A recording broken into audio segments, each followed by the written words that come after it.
അധ്യക്ഷവേദിയിലെ അഭിനന്ദരെ, ഇത്രയും നേരം ഈ സമ്മേളനത്തിൽ തങ്ങളുടെ മനസ്സർപ്പിച്ചുകൊണ്ട് സഹകരിച്ചുകൊണ്ടിരിക്കുന്ന എൻ്റെ പ്രിയപ്പെട്ട സഹോദരി സഹോദരന്മാരെ, ഇന്ത്യൻ ജനാധിപത്യത്തിൻ്റെ പിതാവ് ഡോക്ടർ ബാബാ സാഹേബ് അംബേദ്കറുടെ പേരിൽ നിങ്ങൾക്കെല്ലാവർക്കും ഞാൻ ജയ് ഭീം അർപ്പിക്കുന്നു. ഇന്ത്യയിലെ ദലിത് ജനവിഭാഗത്തിൻ്റെ അനിഷേധ്യ നേതാവും ലോകത്തെ സാമൂഹിക ജനാധിപത്യത്തിൻ്റെയും രാഷ്ട്ര തത്വചിന്തയുടെയും ഒഴിവാക്കാനാവാത്ത ലോക നേതാവുമായ ഡോക്ടർ ബാബാ സാഹേബ് അംബേദ്കറും ഇന്ത്യയിലെ മുസ്ലിങ്ങളും തമ്മിലുള്ള വലിയൊരു ബന്ധത്തെ കുറിച്ച് സൂചിപ്പിച്ചുകൊണ്ട് ഞാൻ എൻ്റെ 5 മിനിറ്റ് പ്രഭാഷണം ആരംഭിക്കുകയാണ്.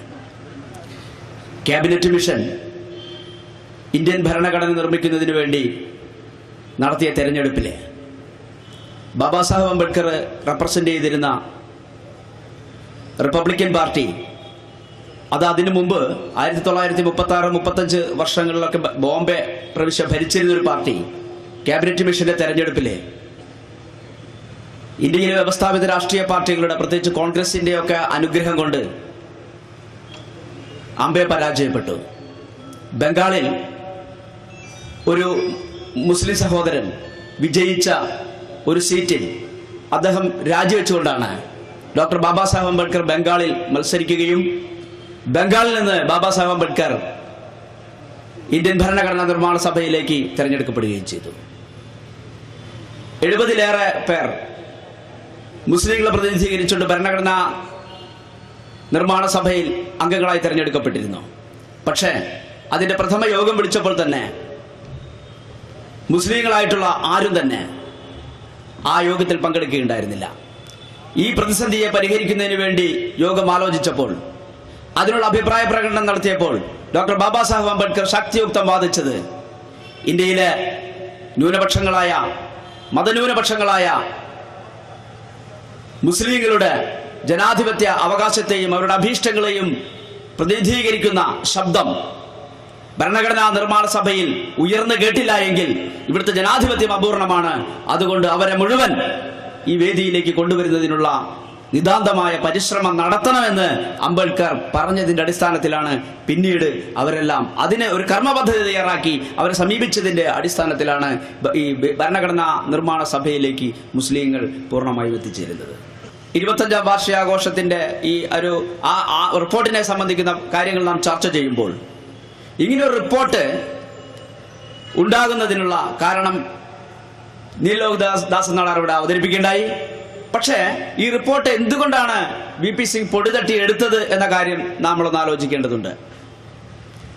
ദേവിലാലും VP സിംഗും പല കാര്യത്തിൽ അഭിപ്രായ ഭിന്നതയുള്ള ആളുകളായിരുന്നു. ദേവിലാൽ അദ്ദേഹം കർഷക ജനതയെ മുഴുവൻ സംഘടിപ്പിച്ചുകൊണ്ട് വലിയൊരു മുന്നേറ്റം നടത്തുമെന്നുള്ള അവസ്ഥയിലേക്ക് ചർച്ചകൾ കൊണ്ടുവന്നപ്പോൾ അത് തീർച്ചയായും കർഷകരുടെ ഇടയിൽ, സാധാരണ മനുഷ്യരുടെ ഇടയിൽ വലിയൊരു പോളറൈസേഷന് കാരണമാകും എന്നുള്ള ഒരു സ്ഥിതിവിശേഷം സംജാതമായപ്പോഴാണ് അന്ന് ഉണ്ടായ ജനതാദളിന് ഇടയിൽ തന്നെ ഇത്തരത്തിൽ പൊടിപിടിച്ചു കിടക്കുന്ന മണ്ഡൽ കമ്മീഷൻ റിപ്പോർട്ട് പൊടിതട്ടി എടുക്കുന്നതിനുള്ള ഒരു ശ്രമമുണ്ടായത് എന്നുകൂടി നാം മനസ്സിലാക്കേണ്ടതുണ്ട്. ഇപ്പോൾ ആദിവാസികൾക്ക് വേണ്ടി ആദിവാസി ഭൂമേഖലയെ 5ാം ഷെഡ്യൂളിൽ ഉൾപ്പെടുത്തുമ്പോൾ, അല്ലെങ്കിൽ ഏതെങ്കിലും തരത്തിലുള്ള പ്രത്യേക ജനാധിപത്യ അവകാശങ്ങൾ പിന്നോക്കക്കാർക്കോ മുസ്ലിങ്ങൾക്കോ ന്യൂനപക്ഷങ്ങൾക്കോ കൊടുക്കുമ്പോൾ ഇതൊക്കെ ഏതെങ്കിലും രാഷ്ട്രീയ നേതാവിന്റെ മണ്ടയിൽ നിന്ന് ഒരു സുപ്രഭാതത്തിൽ ഉദിച്ചു വരുന്നതാണ് എന്നൊന്നും നാം വിചാരിക്കരുത്. ഇതെല്ലാം സമൂഹത്തിലുണ്ടാകുന്ന ചില കൂട്ടായ്മകളുടെ ഫലമായി, സമൂഹത്തിലുണ്ടാകുന്ന ചില ചിന്തകളുടെ ഫലമായി, ശക്തമായ സമരങ്ങൾ മുന്നോട്ട് വയ്ക്കുന്ന മുദ്രാവാക്യങ്ങളുടെ ഫലമായിട്ടാണ് ഇതെല്ലാം ഉണ്ടാകുന്നത് എന്ന് നാം മനസ്സിലാക്കേണ്ടിയിരിക്കുന്നു.